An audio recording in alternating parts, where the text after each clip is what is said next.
시청자 여러분 안녕하십니까. 제주 MBC 시사진단의 현재훈입니다.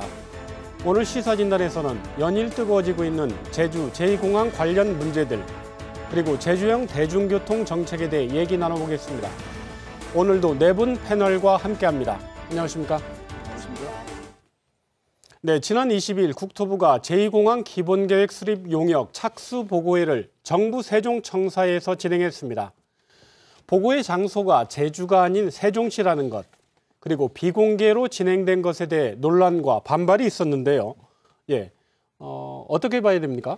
일단 적절치 않고요. 그러니까 제2공항이 국토부 공무원들의 전용 공항도 아니고 제주에서 건설되는 거기 때문에 지역 주민들 의견들이 반영이 돼야 되고 그 과정은 공정하고 투명하게 공개가 돼야 됩니다. 그런데 이렇게 비공개로 진행이 됐고 그리고 주민들과 언쟁도 벌어지고요. 이런 과정 자체가 대단히 적절치 않았다 이렇게 생각을 합니다. 그런데 국토부 입장에서는 네. 그 재검증 용역 결과 문제가 없다는 내용을 이미 발표를 했고 그 문제가 없으니까 정상적으로 기본계획 그 용역 보고 일정을 한 걸로 볼 수도 있는 거 아닙니까? 그러니까 입장이 다른 거잖아요. 그러니까 네. 뭐냐면 국토부는 검토위원회 활동이 정상적으로 종결이 됐다라는 입장이지만 검토위원회에 참석했던 분들은 입장이 달라요. 몇 가지 의혹들 제기했고 그 의혹에 대한 해명을 국토부가 해줄 것을 요구해 줬거든요. 근데 국토부는 지금까지 일관된 입장을 고수하고 있습니다. 그 검토위원회에서 제기했던 의혹들은 추정이다. 우리가 대답하거나 해명해야 될 의무가 없고 그렇게 해야 될 사안도 아니다라는 입장이어서 일차적으로 그런 부분에서부터 대화가 안 되는 거죠. 그러니까 그런 어떤 신뢰가 무너진 상황이 지금까지 계속 이어진 상황으로 계속 이어졌다 이렇게 볼 수 있겠습니다. 근데 저는 좀 다른 다르게 생각하는 게 그 착수 보고회와 공개 토론회를 좀 나눠서 생각을 해야 될 것 같습니다. 지금 세종시에서 이루어진 것은 1월 22일에 한 것은 착수 보고회거든요. 지금 우리가 제2공항이 제주에서 성산에서 이렇게 이루어진다, 공사가 이루어진다 해서 우리 제주도의 사업이라고 생각하시는 분들도 아직 계시는 것 같은데 이것은 기본적으로 국책 사업입니다. 그렇기 때문에 정부 세종에 있는 그 국토부에서 하는 것이 맞다라고 생각을 하고요. 다만 이제 주민들과의 대화 이거는 공개 토론회를 하게 되는데 지금 마침 아직 날짜는 잡히지 않았지만 공개 토론회를 하겠다. 지금 그 얘기는 국토부에서 하고 있고 그런 부분이 있습니다. 근데 저는 조금 그날 1월 22일에 있어서 아쉬운 부분이 물론 국책 사업이기 때문에 세종시에서 이루어졌지만 그래도 지역 주민들에게 발언권은 만약에 주지 않는다 해도 처음에 좀 초대 정도는 할 수 있지 않았을까 이런 생각이 들고 또 주민들께서 그날 세종시에 이제 찾아가셨거든요. 찾아갔더니 그때 이제 실갱이가 있으면서 그러면은 주민들도 참석을 하도록 이제 국토부에서 안내를 했습니다. 그랬더니 근데 이제 아마 거기에서 들어와 갖고는 그 회의 진행을 방해하지 말아달라 이런 이야기를 했던 것 같아요. 그랬더니 주민들께서는 차라리 참석하지 않겠다 얘기를 하셔갖고는 국토부에서 참석하라고 이제 안내를 했음에도 불구하고 주민들께서 이제 참석을 하지 않고서는 이제 돌아오신 부분이 있거든요. 근데 그 부분은 제 생각에는 주민들께서 그래도 좀 기분 나빠도 들어가셔갖고는 조금 더 얘기를 들어보고 만약에 발언할 수 있는 기회가 있었다면 조금 더 의사를 타진할 수 있지 않았을까 그런 아쉬움은 좀 있습니다. 근데 제 생각은 조금 다른데요. 왜냐하면 우리가 이제 문재인 대통령께서 제2공항까지 공약을 하실 때 절차적 투명성과 도민 상생 방안을 전제로 제2공항을 추진하겠다고 얘기를 했습니다. 그럴 때 절차적 투명성이란 뭐냐부터 우리가 논의를 해야 되는 거죠. 절차적 투명성이라고 하는 건 서로 일단 기본적으로 논의를 통해 가지고 각각의 입장은 있지만 결론은 유보해둔 채 합리적 토론을 통해서 결론을 도출하겠다라고 하는 신뢰가 전제 있어야 되고요. 그리고 상위 합의할 수 있는 절차적 과제들에 대한 합의가 필요합니다. 근데 지금 기본적으로 그동안 국토부가 보여준 모습이 과연 이런 신뢰가 기반되어 있느냐. 이 신뢰가 있지 않기 때문에 어떠한 토론의 자리도 아니면 어떠한 이제 방법적인 논의가 이루어진다 하더라도 신뢰가 이루어지지 않는 거고요.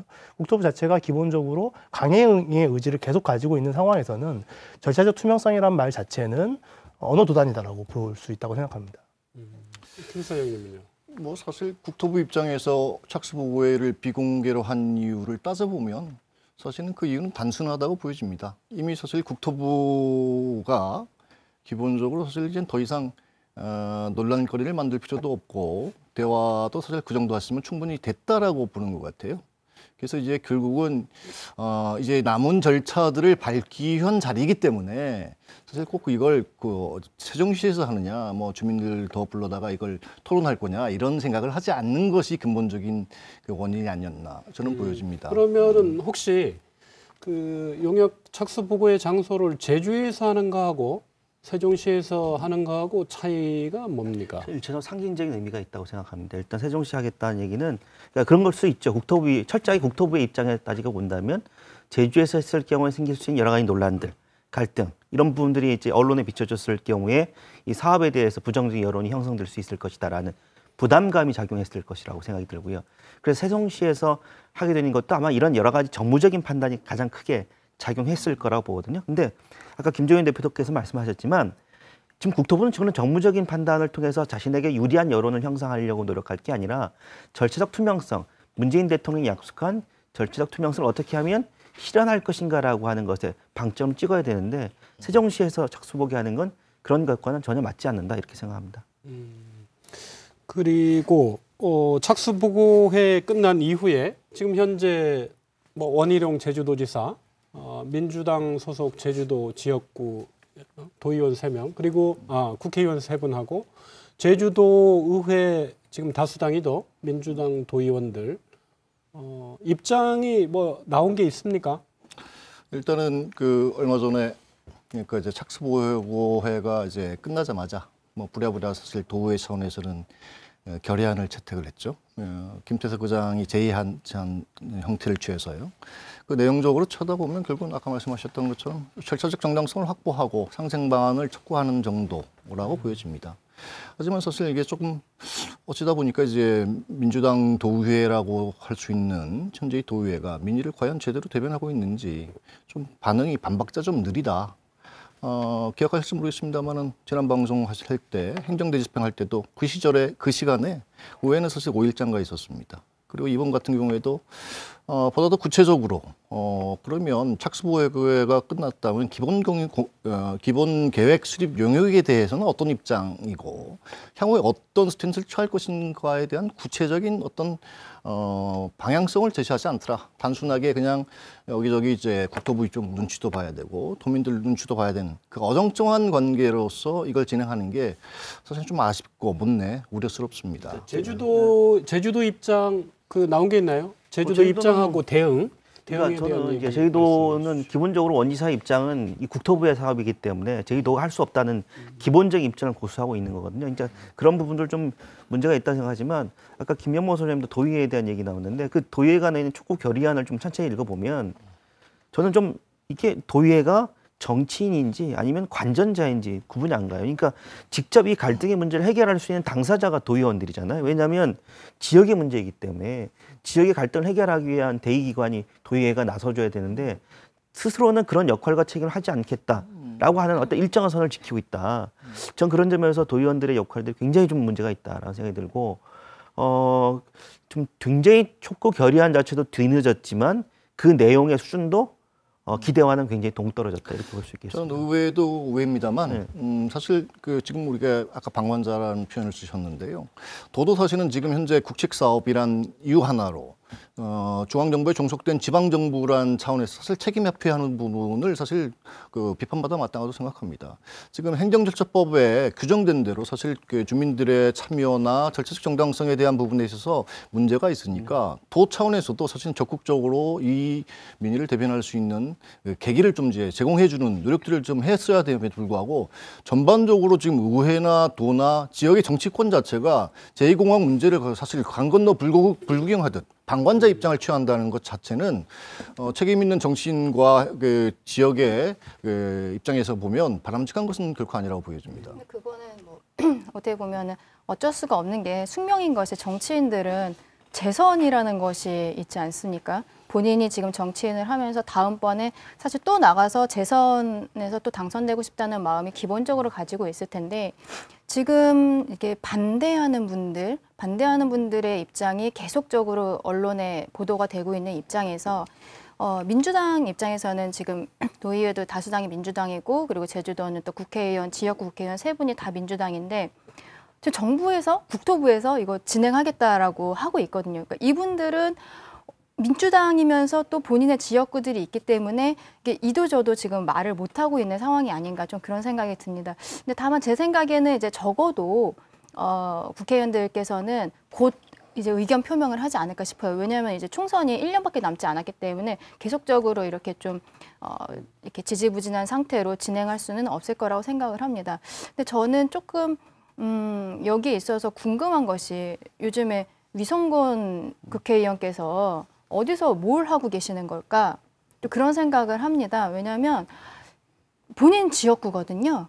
이제 뭐 국회의원 3분이 있습니다만 서귀포시 성산읍에서 지금 본인의 지역구에서 이 사단이 나고 있는데 정말로 제가 오늘 방송을 준비를 하면서 어저께 밤에 그 위성건 의원 블로그를 들어가 봤어요. 그랬더니 작년 말에는 이제 뭐 최남단 방어 축제 가서 방어 들고 사진 찍으시고 그리고 올해 초에는 뭐 한라산 가갖고는 보좌관들이랑 뭐 컵라면 드시면서 뭐 앞으로 열심히 하겠다 이런 이야기 하셨는데 그 제2공항 관련해서 공식적인 이제 블로그인데 전혀 언급이 없는 거예요. 그러니까 저기 그런 거예요. 정치인들 말씀이 나왔으니까 저는 이제 뭐 위성곤 원도 책임이 있죠. 근데 원희룡 도지사의 책임도 굉장히 크다고 생각하는데 하나 말씀드릴게요.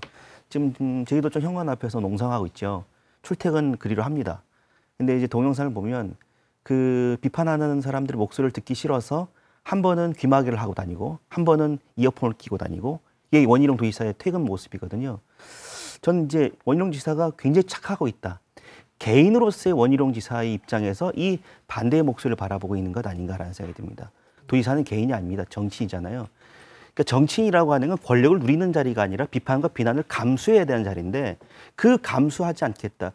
이어폰을 끼고 그리고 귀마개를 차면서 비판의 목소리에 귀를 닫는 이 원희룡 도지사의 태도는 저는 이제 일단 개인 정치인으로서의 큰 문제도 있지만 도지사로서의 기본적인 갈등, 지역 현안 갈등을 대하는 태도로서도 대단히 부적절하다. 이러한 부적절한 태도가 결국 이 갈등을 오히려 방관하고 있는 것 아닌가라는 생각이 들어서 분명히 좀 이런 점은 좀 짚고 넘어가야 된다 이렇게 생각합니다. 근데 이게 지금 보면 도도 그렇고 의회도 그렇고 국회의원도 그렇고 이제 그러니까 민의를 대변해야 되고 도민들의 의견을 반영해야 되는 책임 있는 정치인들이 책임 있는 정치 활동하지 않는 거고 우리 지역사회 정치 문화가 이렇다는 거죠.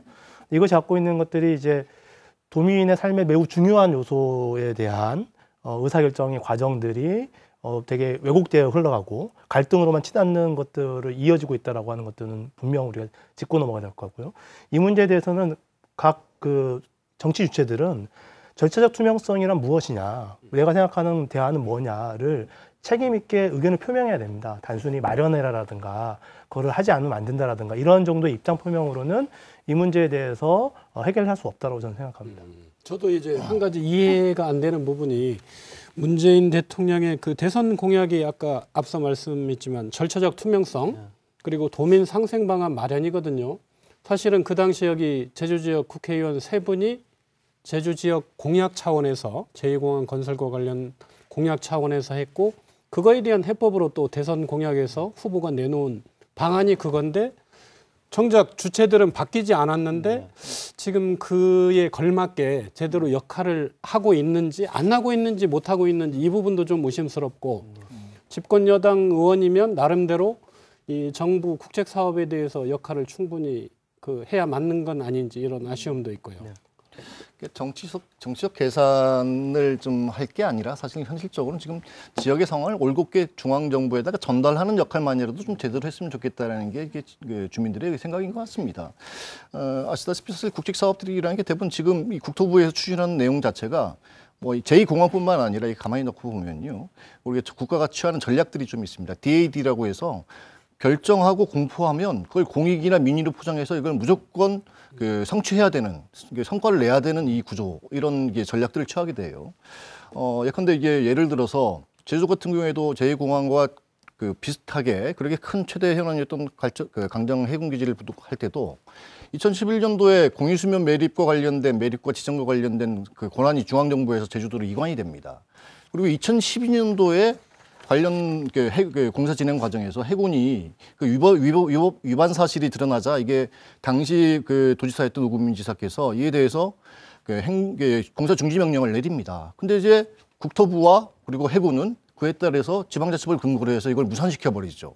다시 얘기하면 어찌 보면은 이런 것들 자체가 국책 사업의 진행 과정 속에서 국가의 일방적 추진에 의해서 지역 주민의 결정권 자체를 박탈하면서 추진하는 것 자체가 과연 앞으로도 이렇게 계속 진행되는 것을 놓고 봐야 될 문제인지, 그럼 우리는 어떻게 해야 될 것인가에 대해서 사실 정치권의 책임의 문제에 떠나서 또 우리 지역 사회 전반에 있어서의 이런 이 공감대를 확보할 수 있는 논의, 이게 필요하다고 보여집니다. 앞으로도. 어쨌거나 국토부는 용역 착수 보고회를 했기 때문에 기본 계획을 이제 차곡차곡 절차를 진행할 것 같은데요. 이번 그 기본 계획 보고회에서 나온 그 주요 내용은 어차피 저쪽에 공항을 만들게 되면 제주에 공항이 2개가 되는데 공동 운영해야 되는 이런 복수공항 체제 불가피한데 그 당시 용역에 나왔던 내용들이 좀 공개된 게 있습니까?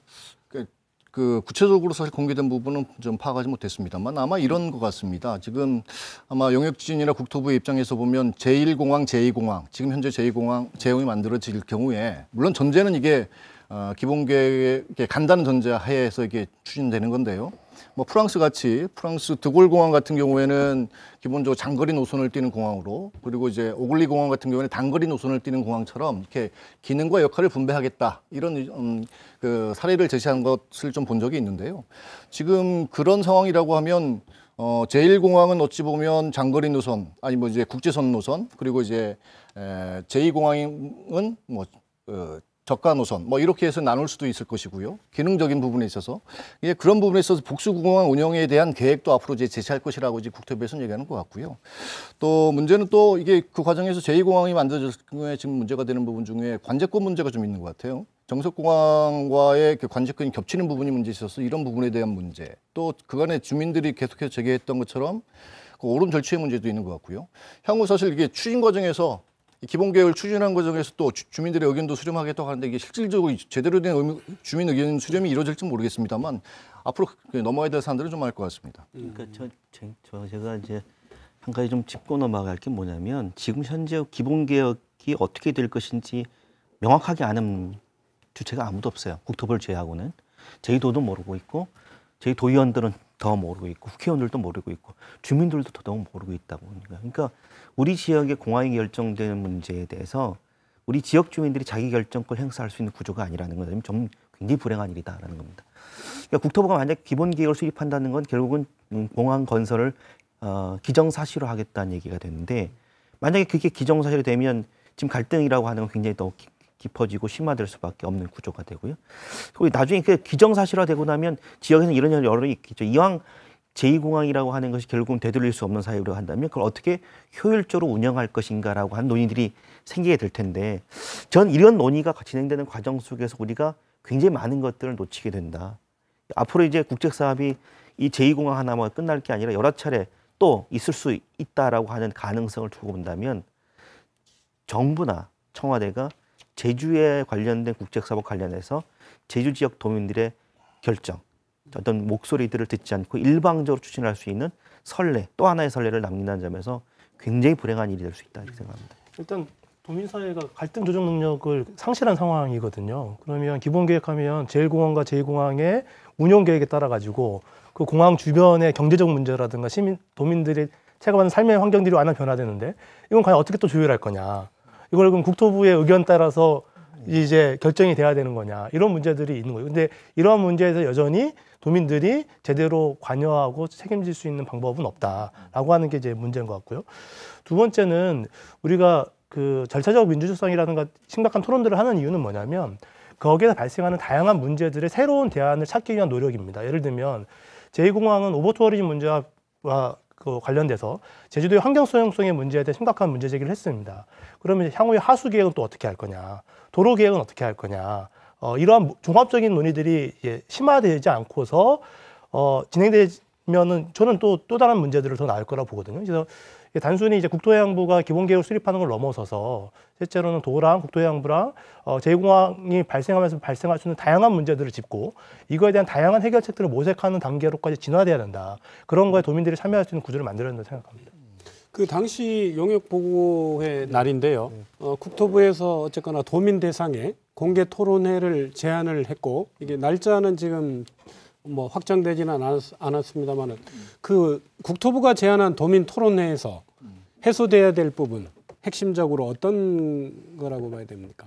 일단 그거 말씀하기 전에 공개 토론회가 제안됐던 방식의 문제는 우리가 짚고 넘어야 되는데 왜냐하면 이게 공개 토론을 제안하는 게 국토부가 기자회견을 통해서 또는 공식 보도자를 통해서 낸 게 아니라 주민들과 언쟁하는 과정에서 고위공무원인 항행정책관이 발언 중에 나온 얘기입니다.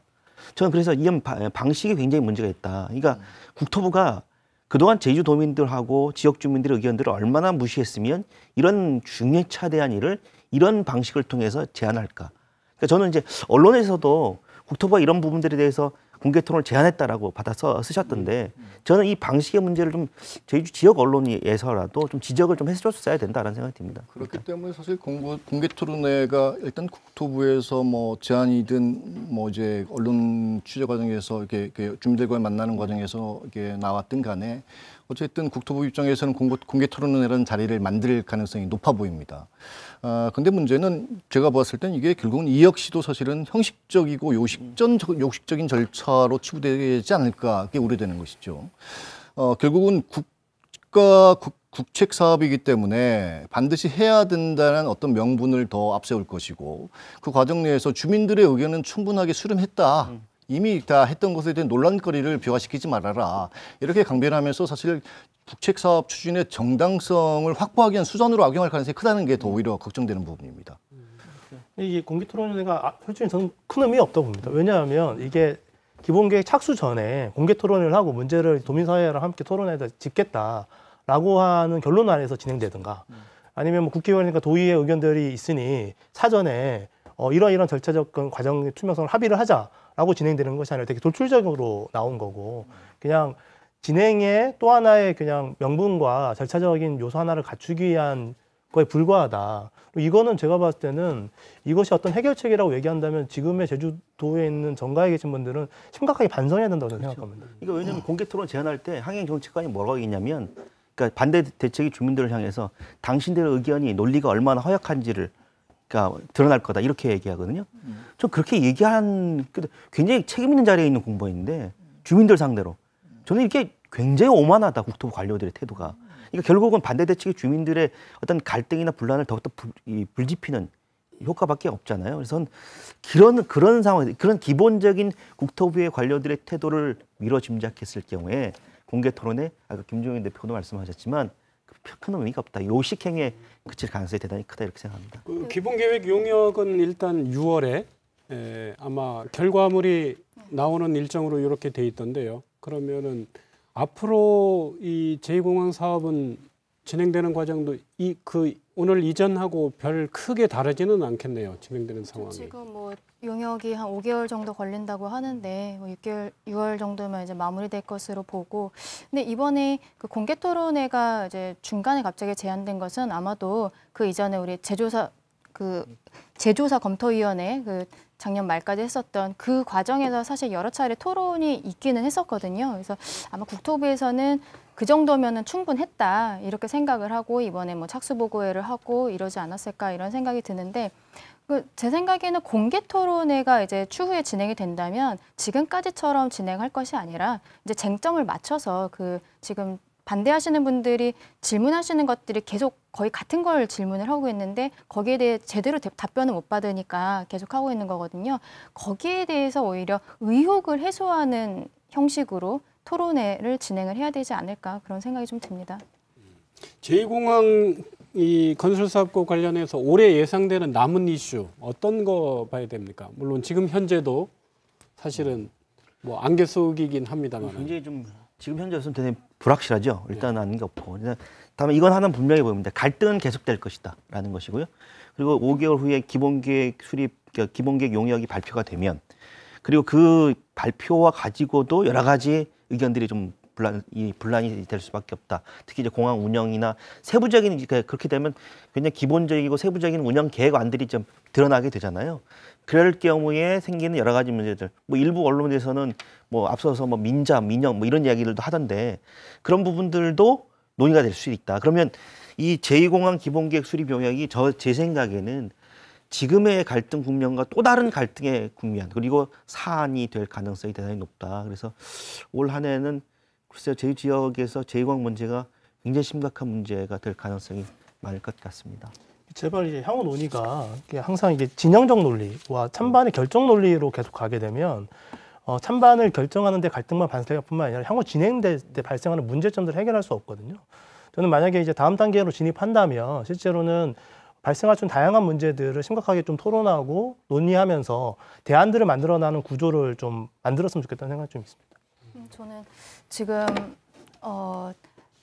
주민들의 의견이 과연 얼마큼 반영이 되고 있는지에 대해 좀 의문이 있습니다. 왜냐하면은 지금 우리 그 천막 농성하시는 분들도 뭐 김경배 씨 같은 경우에는 성산 주민이시니까 당연히 이제 뭐 그 자신의 의견을 얘기할 수 있는 권리가 있는 것인데 좀 도민사회에서는 그런 이야기들이 있어요. 이제 육지에서 내려온 시민단체들이 도민 간의 갈등을 좀 더 이렇게 뭐랄까요 조장을 하고 있다.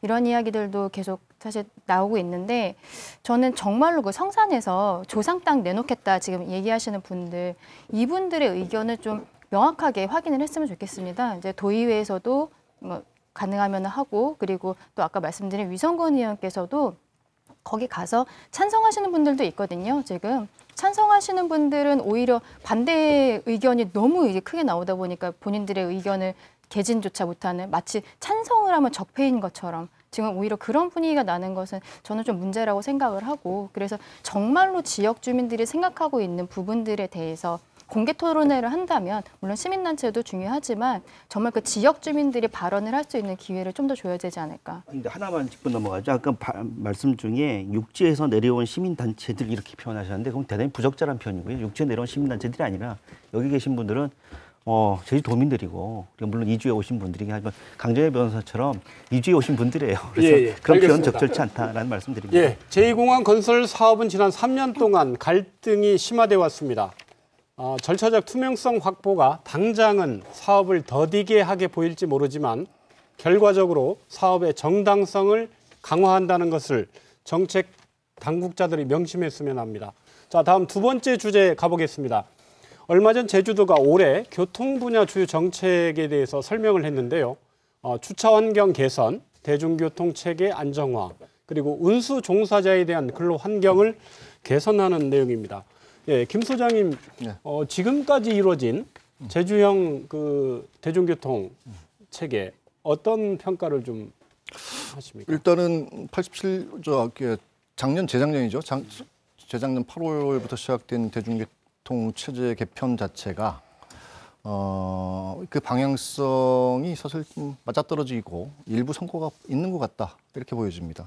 다만 이제 그 성과에도 불구하고 여전히 보완해야 될 부분이 있기 때문에 아마 얼마 전에 도 차원에서 올해 주요 그 교통정책 설명회를 개최한 것이 아닌가 싶습니다. 우리 다른 지방하고 좀 체험 대부분 왔다 갔다 하시면 비교 많이 되겠지만 제주 교통 이 대중교통 체계 다른 지방에 비해서 어느 정도 만족하는지 아니면 안 하시는지요? 아직 멀었죠.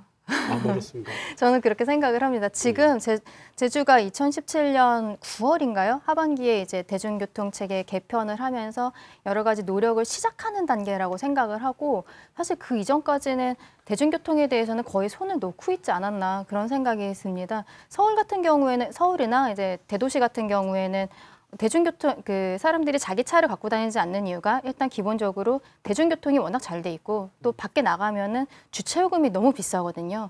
그런 부분들이 있는데 제주에서는 그동안 대중교통에 대한 관심도 그다지 없었고 또 주차요금이 사실은 받기 시작한 지가 얼마 되지 않았기 때문에 도민들은 그냥 의뢰히 차를 가지고서는 다니는 것이 좀 익숙해져 있는 풍경이었었던 거죠.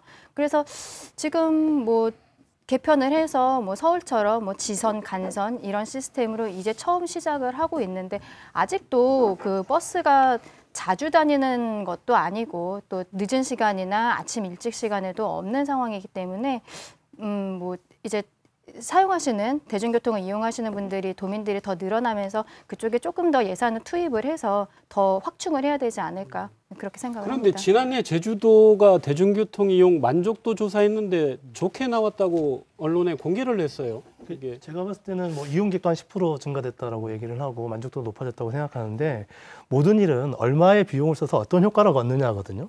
근데 이제 대중교통 개편이 한 1,000억이 넘는 돈을 씁니다. 근데 지금 그 이용객이 10% 증가되는 게 한 600만 명 늘었다고 해요. 1인당 10,000원 주고 이용하라고 그러면 또 600억이면 해결되는 문제예요. 그래서 과연 1,000억이 넘는 돈으로 600명의 이용과 증객을 자화자찬할 수는 없다. 그러니까 이제 전체적으로 이제 과정 효율적으로 진행되는지를 냉철하게 점검해야 될 시점이 되지 않았나 싶긴 합니다. 네. 투자 대비 효율을 검증하고 평가하는 것 대단히 중요하긴 합니다. 또 현실적으로 지역사회의 여론 가운데 사실 그 민간 버스 지원과 공영버스 지원에 한 뭐 1,000억 이상씩 들어가는 것에 대해서 돈 먹는 하마 아니냐 이런 비판적인 냉소의 목소리도 분명 있는 것 사실입니다. 근데 하지만 더 중요한 부분은 그런 부분 또 그 소위 그러니까 개편 이후에 이용객이 늘고 만족도가 늘었다. 이것도 중요한 팩트인 건 분명하지만 저 개인적으로는 사실 이용객이 늘었다고 하면 기본적으로 그 통계 자체가 늘었다고 하면 자가용 이용자가 대중교통으로 넘어와야 되는데 사실 실질적으로 그렇지 않은 것 아니냐라는 생각인 것이죠. 그런데 자가용 이용자의 버스 이용자의 주 이용객 자체가 어르신들이나 여성들이나 학생들이거든요. 그러면 이 여기를 갖고서 지금 현재 대중교통 수송 분담률이 한 10% 정도이기 때문에 이게 그러면 돈은 돈대로 예산 투입을 많이 했지만 실질적으로 대중교통으로 넘어간 그 자가용 이용자층이 없기 때문에 오히려 투자 대비 효율이 더 떨어지는 역전 현상이 나타나고 있는 것도 아니냐. 그러면 그러면 구체적으로 이걸 어떻게 할 것인지, 그러면 수단 분담률 자체를 장기적으로 단계별로 몇 프로까지 어떻게 올릴 것인지, 이런 계획들이 근본적이고 지속 가능한 제주형 교통 어떤 비전들을 좀 갖고서 이런 것들을 조금 이제 추진해야 될 때다. 다만 중요한 것은 대중교통 체제의 큰 방향성 자체는 좌고우변해서는 안 될 것이라고 보여집니다. 김 박사님 뭐 한 5년, 네. 10년 전하고 비교해서 나아진 거는 사실 아닙니까? 일정 부분 나아지긴 했죠. 네, 네. 그런 부분 이제 긍정적인 측면이 있습니다. 근데 아까 김영모 소장님 말씀하셨지만 대중교통을 이용하기에 편리해졌다고 자가용 운전자가 줄어들었느냐? 그건 아닌 것 같아요. 그건 뭐냐면 지금 아까 말했지만 서울이나 수도권에서 운영되고 있는 대중교통 체계에 비하면 굉장히 불편하다. 그러니까 대중교통이라는 게 이런데 우리가 왜 버스를 안 탑니까? 자기가 원하는 시간에 원하는 곳까지 편리하게 못 가니까 버스를 안 타는 거잖아요. 근데 정확성이나 정식성이나 편의성 측면에서 버스 노선이 굉장히 비합리적으로 노선이 측정된 곳들도 있습니다. 이건 뭐냐면 버스 노선을 만들 때의 데이터의 문제도 있겠지만 버스 회사들의 입장을 일정 부분 받아들인 측면도 있거든요. 그러니까 지점과 지점을 단시간에 있는 노선이 아니라 굉장히 많은 곳을 돌아다녀야 되는, 그리고 시골 같은 경우는 여전히 한 30분에 또는 1시간에 한 대씩 이렇게 있는데, 그러니까 교통 약자들이 있는 곳에 오히려 버스가 이용하기 어려운 곳들도 있어서 그런 부분들에 대한 좀 점검을 좀 다시 한번 해봐야 될 때다. 그러니까 단순하게 어떤 버스 전용 차선 도입, 이것이 대중교통 체제의 어떤 모든 것, 개편의 모든 것처럼 여겨지는 것은 좀 이제 반성하고 좀 되돌아봐야 될 일이 아닌가 싶습니다. 그 제주도가 지금까지 그 시행하지 못했던 교통 유발 부담금제, 그리고 차고지 증명제를 제주 전역에서 확대 시행하는 부분 올해 추진한다고 합니다.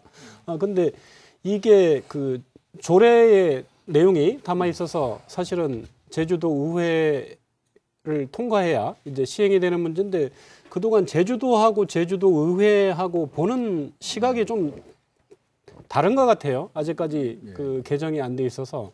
김 소장님. 일단 그 교통유발부, 지금 사실 교통유발금 부과제도하고 차고지 증명제는 사실은 일정 정도 교통의 수요 관리 측면에서 반드시 지금 해야 되는 그런 수단이라고 저는 생각을 합니다.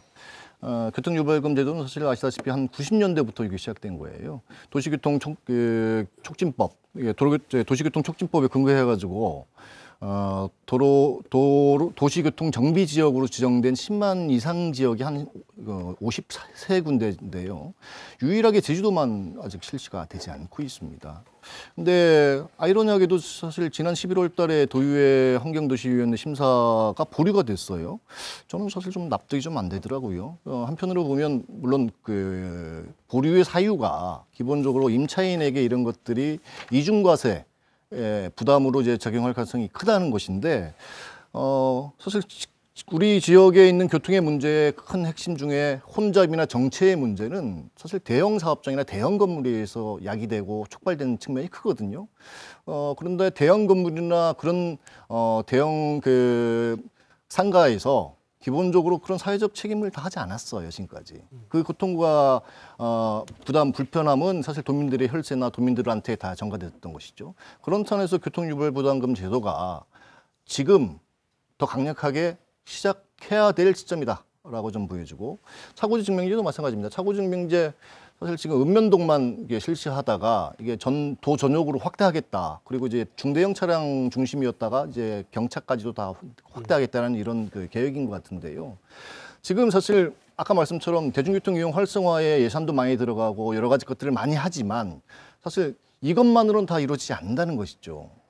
차량이 증가하면 증가할수록 또 그에 따른 주차 문제도 해결해야 되고 이런 것들 다 이제 신경을 써야 되는데 더 강력하게 사실은 교통 문제를 수요 관리 입장에서 차량 억제를 어떻게 할 것인가에 대한 제도적 그 방책을 만들어내야 한다고 생각합니다. 이 두 가지 방안에 대해서 어쨌거나 제주도는 뭐 여러 해 전부터 하겠다고 하는데 뭐 제주도 의회에서는 뭐 여건이 아직 성숙되지 않았다 이런저런 이유로 하는데 그러면 제주도 의회 입장에서 보면 안 하는 겁니까? 못 하는 겁니까? 뭐 안 하는 거기라기보다는 좀 눈치를 보는 게 아닌가 싶어요. 왜냐하면 이게 당장 도입될 경우에 지역 주민들의 반발이나 여론들이 있을 수 있으니까 그런 측면을 좀 고려한 것이 아닌가라는 생각이 드는데, 근데 대중교통을 이용하는 한편에 이런 어떤 교통유발 부담금이라든지 이런 것들 하는 것들은 부가적으로 반드시 필요한 것이기도 하거든요. 그러니까 지금 어떻게 하면 많은 사람들을 대중교통을 유인할 것인가라고 한 유인책 중에 하나로서는 필요한 부분인데 도입될 수밖에 없을 거라고 생각돼요. 장기적인 입장에서는. 다만 이제 도의 입장에서는 지금 같은 여건에서 그러니까 도입하면 도입 초기에 겪게 될 혼란 그것들을 어떻게 최소화할 것인가라고 하는 그런 부분들에 대한 대책을 저희도한테 좀 요구하는 게 아닌가. 아마 그런 부분들이 저희도가 적절한 해답을 얻는다고 한다면 전 충분히 이 도의회에서도 그 안을 받지 않을까 싶습니다. 교통유발부담금 같은 경우에는 작년에 이제 이야기가 뭐 그때도 꽤 본격적으로 나올 때도 무슨 얘기가 있었냐면은 이제 건물에다가 이제 대규모 건물에다가 교통유발부담금을 부과를 하면은 뭐 들어가 있는 세입자에게 결과적으로는 건물주가 이제 전가를 시키게 되지 않냐 뭐 이런 이야기들이 있었는데 또 그 교통유발부담금을 감면해주는 것들에 대해서도 이미 그 당시에 발표가 되어 있었습니다. 뭐 말하자면은 요일제를 한다든지 뭐 자전거 주차장인가 그런 거를 하면은 뭐 반 정도씩 깎아줄 수 있어가지고 생각보다 굉장히 큰 비율로 이렇게 줄일 수 있었거든요. 그러한 이야기가 이미 다 제안이 되었음에도 불구하고 당시에 도의회에서 이거를 진행을 하지 않아서 저도 개인적으로 굉장히 의아하게 생각을 했었는데 교통유발부담금 같은 경우에는 사실 당장 시작을 해도 큰 문제는 없을 거라고 생각합니다. 도의원들 같은 경우에 본인 지역구 이제 건물주들께서 굉장한 이제 이야기를 하시겠지만 일반 도민들의 입장에서는 교통유발 부담금에 대해서 그렇게 크게 반대할 이유는 없다고 생각을 하거든요. 김 대표님도 찬성은 하시죠? 이거 저는 너무 너무 늦었답니다. 왜냐하면 계속 시기상조론을 얘기하는데 이게 그 교통유발금 분담금 같은 경우에는 2005년부터 얘기했다 그러고요. 예. 그 다음에 그 차고직면제 같은 그것도 2005년부터 얘기했네요. 그러니까 벌써 20년 이상씩 논의들을 하고 있는 사안이거든요. 이거를 아직까지 결론도 못 내려 실행 못 하고 있다. 이건 뭐 우리 제주사회가 무능한 거죠.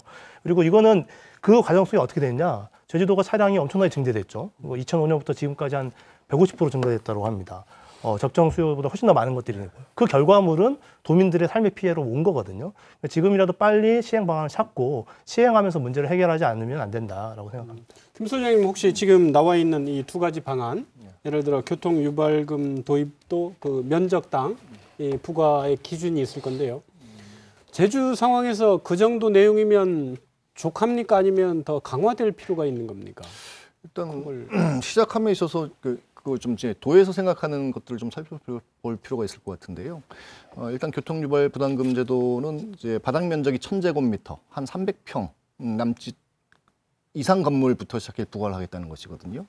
아까 비용적인 어떤 부담의 우려 분명히 있을 수 있는데요.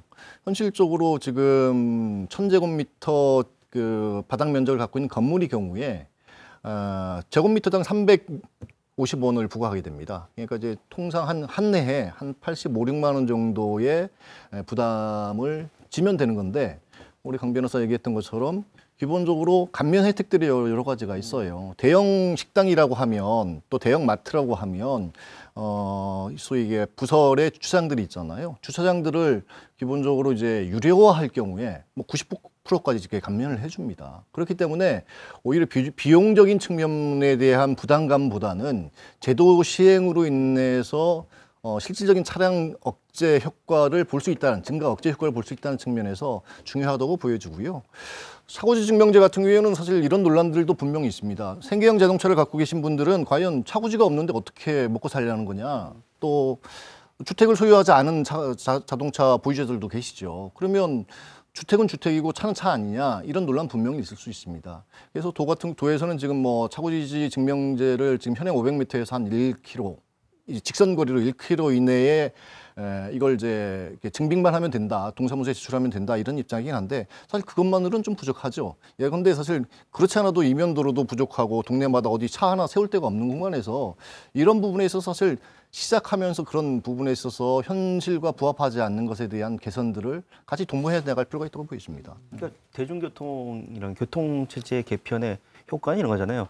집에 있는 차를 처분하고 그 자가용 운전자들이 대중교통으로 오는 것. 이게 결국은 궁극적인 목표일 텐데 저희도는 저는 엄마가 모는 차가 있고 아빠 차 있고 자식 차. 보통 많은 집엔 한 집안에 자동차가 3대입니다. 그리고 뭐 시골 같은 경우는 일하는 차가 있으니까 트럭이 하나 있어야 되고요. 그러니까 이런 식의 구조들을 그대로 방치할 것인가? 그건 아니잖아요.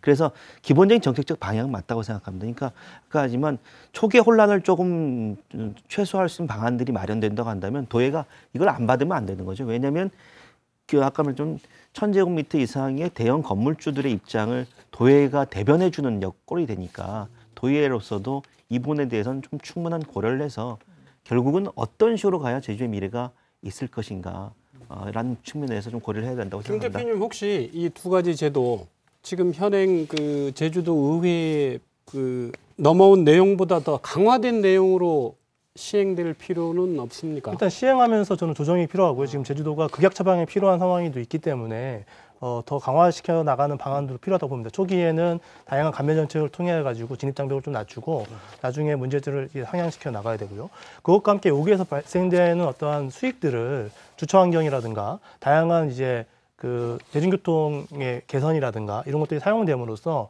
아까 차고직면제 주차면수 부족한 문제라든가 다양한 문제들을 해결했던 의지와 대안들도 동시에 이제 추진해 가야 되지 않을까 싶습니다. 예.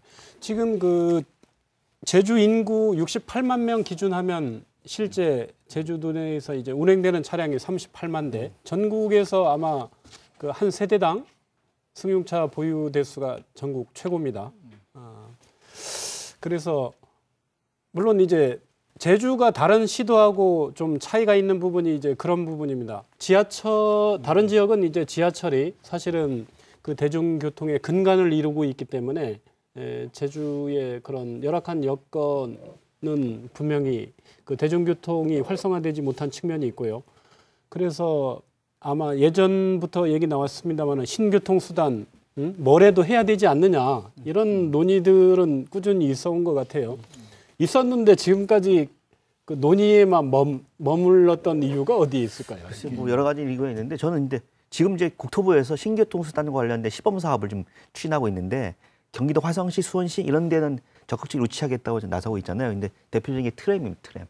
근데 예전부터 트램을 도입해야 된다는 얘기들이 많았는데 뭐 저는 제주도가 지금 대중교통 정책에 대해서 여러 가지 획기적인 방안을 내세우고 있는데 왜 이 부분에 대해서는 뛰어들지 않는 좀 이해가 안 됩니다만 이런 식으로 신교통수단 도입에 대해서 좀 적극적으로 좀 검토하게 되겠다. 왜냐하면 자가용과 버스, 택시라고 하는 수단을 이용한 교통 부담만 가지고는 이 늘어난 인구들을 감당하기 상당히 어렵기 때문에 그런 부분들에 대한 고민을 좀 이제 적극적으로 해야 될 때가 아닌가 싶습니다. 좋은 신교통 수단 혹시 아이디어 있으면 말씀해 주시면 더 좋고요. 장기적 관점에서 또 제주도가 제주의 청정 환경을 보존하는 차원에서 신교통 수단의 도입 검토, 사실 지금 해야 될 그 시점인 건 분명합니다. 도입 검토에 대한 검토를. 근데 다만 여러분 잘 아시다시피 한 2011년도쯤에 제주도에다가 트램을 놓겠다고 해서 사실 그 지역사회가 한바탕 이렇게 시끄러웠던 적이 있습니다. 그때 그게 유보됐던 이유가 기본적으로 사실 경제성이 없다는 것이었고 그 막대한 재원을 어떻게 확보할 것이냐의 문제였어요. 아까 이제 김동현 박사가 얘기했던 것처럼 사실 지금 국가 차원에서 신교통 수단을 도입함에 있어서 50% 정부 지원을 해주겠다고 하는 건데요. 그럼에도 불구하고 지금 이제 각 지자체별로 그걸 다 뛰어들고 있는 상황인 건 맞습니다만 해당 지자체마다 다 그런 논란이 반복적으로 일어나고 있다는 거죠. 저희도 입장에서는 검토를 필요가 하지만 실질적으로 어떤 방식으로 어떻게 재원 조달을 통해서 어떤 기종을 선택할 것인가 사실 공감대가 필요한 부분이라고 보여집니다. 저는 이제 단순히 이게 교통 수단에 대한 하드웨어로 접근하기보다는 조금 더 소프트웨어적으로 접근할 필요성이 있다고 봅니다. 최근에 이제 핀란드에서는 어떠한 그 정책이 시도됐냐면 월정액을 뭐 20만 원 이렇게 내면요. 렌트카부터 택시, 뭐 지하철, 그다음에 공유 자전거까지 마음껏 쓸 수 있는 시스템이 복합화시키는 거죠. 여러 가지 교통 수단들을 통합적으로 관리하는 거고요. 어느 정도로 스마트하게 관리되냐면 제가 지금 제주도부터 서귀포 간다 그러면 어디 가서 어떻게 타면 렌트차가 어떻게 오고 그다음부터는 자전거를 타고 어떻게 가는 것까지 최단 시간까지 다 계산해주는 시스템까지도 가고 있는 거예요. 이런 방식으로 돼서 도민들이 이용의 불편을 최소화하면서 대중교통을 유도해야 되는데요. 지금 제주도는 가장 기본적인 버스의 실시간 위치 추적도 제대로 되고 있지 않아요. 여러분 한번 구글맵이라든가 이런 데서 검색하시면 외국에는 도시에서 어디까지 가면 어디 가서 몇 미터 걸어가고 그다음에 버스를 몇 분에 어떻게 갈아타고까지 정확하게 나오거든요. 그 실시간으로 반영합니다. 제주도는 그것도 안 되어 있는 상황이에요. 그래서 실제로는 조금 더 스마트하고 복합화된 시도들을 해볼 필요가 있다고 생각이 됩니다. 새로운 교통수단 저는 제가 몇 년 전에 샌프란시스코에 가니까 거기서 이제 트램을 한번 타봤거든요. 그 시내에서 유니언 스퀘어 쪽에서 이렇게 산으로 이렇게 쭉 올라가는데 바다도 이렇게 보이고 시내가 보이는데 너무 아름다운 거예요. 그걸 보면서 제주도에서 시청에서 제대 올라가는 길 거기다가 트램을 놓으면 너무 좋을 것 같다 이런 생각을 했습니다. 근데 지금 제가 생각했던 그 길에 이제 대중교통 우선차로가 딱 생겨버렸거든요. 좀 아쉬운 부분은 있는데 근데 지금 2017년부터 대중교통 우선차로를 하면서 나름대로 또 조금씩 성과가 나오고 또 지금 대중교통 우선차로를 왜 평화로 초입에서부터 지금 구제주까지 연장하겠다 지금 그 얘기를 하고 있는데 아까 우리 김 소장님은 지금 뭐 새로운 교통수단에 대해서 검토할 시기다라고 생각하셨는데 저는 오히려 지금은 아닌 것 같아요. 지금 우리가 대중교통 이용률을 높이겠다라고 생각을 해서 거기에 대해서 막대한 예산을 투입을 하고 있는 상황에서 신교통수단은 어떻게 보면은 관광객이라든지 그런 쪽이거든요. 좀 부가적인 거예요. 근데 우리가 지금 주민들이 필요한 정말로 대중교통에 대해서는 지금 하고 있는 사업에 좀 집중을 해야 되지 않을까 좀 그런 생각을 하고 있습니다. 저는 기본적으로 신교통수단의 그 도입의 검토 논의를 시작할 때라는 것이죠. 그러니까 지금 당장 뭔가 이걸 하자는 것이 아니라 저 역시 사실 강 변호사 의견에 동감합니다. 지금 전체적으로 우리가 노면전차나 트램과 관련돼서 와는 달리 이게 기본적으로 우리가 추구하는 방향이 사실 BRT라고 해서 간선 직행 버스인데요.